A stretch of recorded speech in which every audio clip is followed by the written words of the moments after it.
Bismillahirrahmanirrahim. Assalamualaikum warahmatullahi wabarakatuh.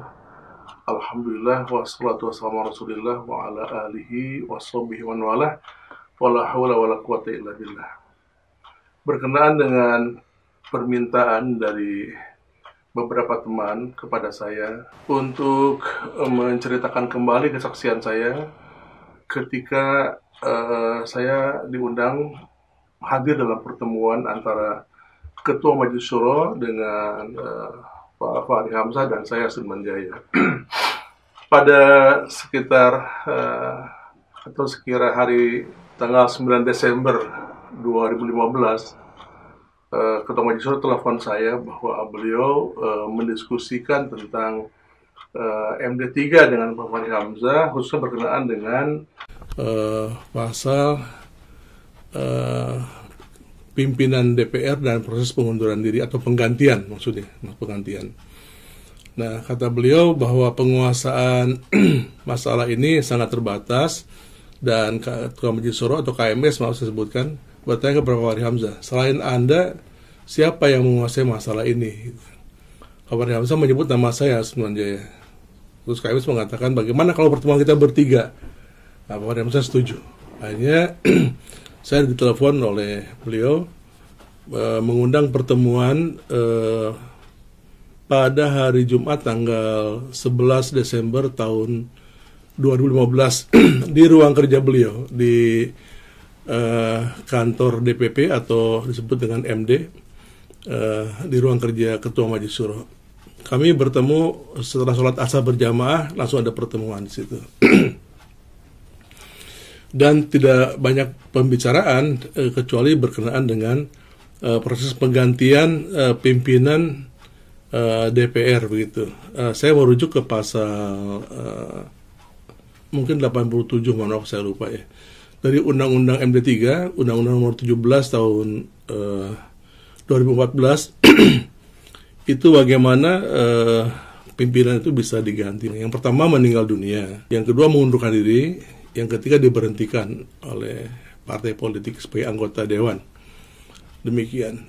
Kemudian Pak KMS bertanya bagaimana Fahri soal ini. Beliau mengatakan wallahi ya saya samina wa ata'na gitu. Saya tetap ingin menjadi anggota partai bersama dengan jamaah.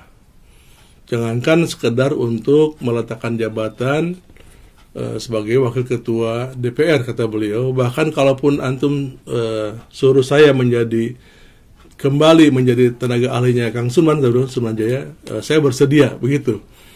Sehingga pertemuan singkat itu kemudian saya pamit. Setelah saya tanya bagaimana saya boleh pamit, KMS mengatakan ya boleh. Jadi karena saya sudah mendengar pernyataan Pak Fahri Hamzah bahwa beliau dengan menyatakan wallahi samina wa ata'na, siap mengundurkan diri.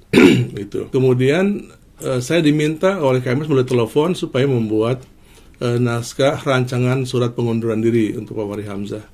Maka saya buatkan rancangan dan saya konsultasikan kepada beliau. Beliau setuju bahwa Pak Fahri Hamzah dinyatakan sana mengundurkan diri itu mulai berlaku tanggal 31 Desember tahun 2015.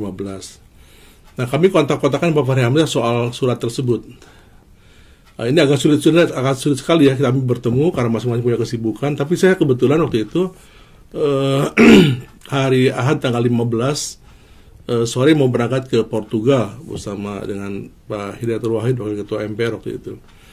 Nah, setelah kontak akhirnya disepakati bertemulah kami di ruang kerja saya, ruang kerja ketua fraksi MPR di Nusantara 5, lantai 2, kamar 209 di ruang saya.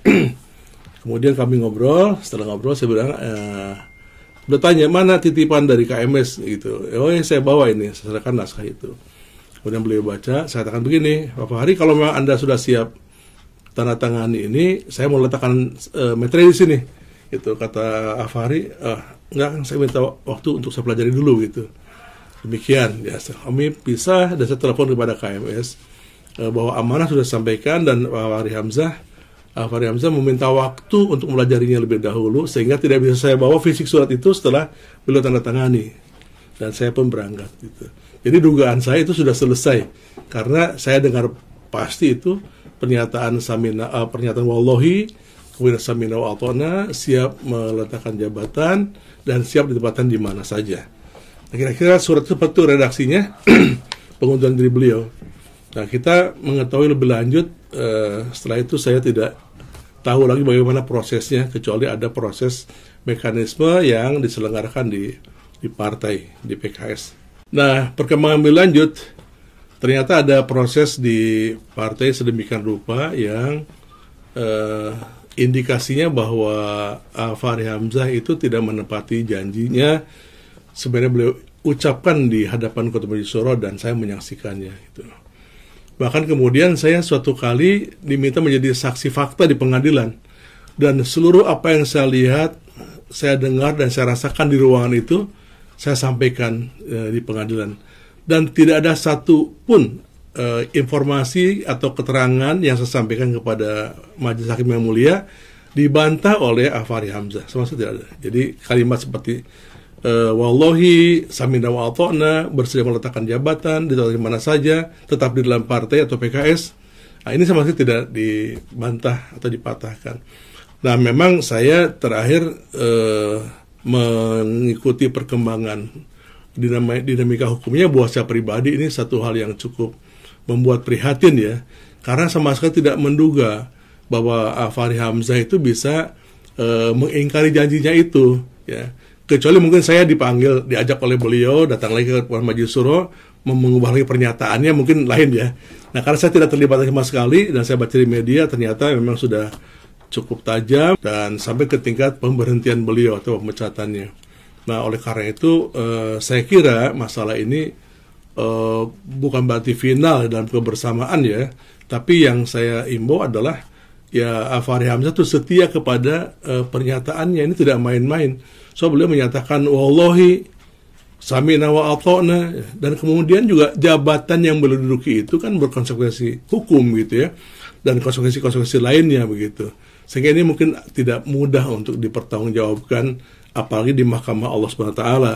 Saya prihatin atas peristiwa ini dan berharap segera misalnya ada penyelesaian sebagaimana mestinya ya. Jangan sampai kita membuat luka sejarah dalam dinamika partai politik khususnya PKS ini. Demikian.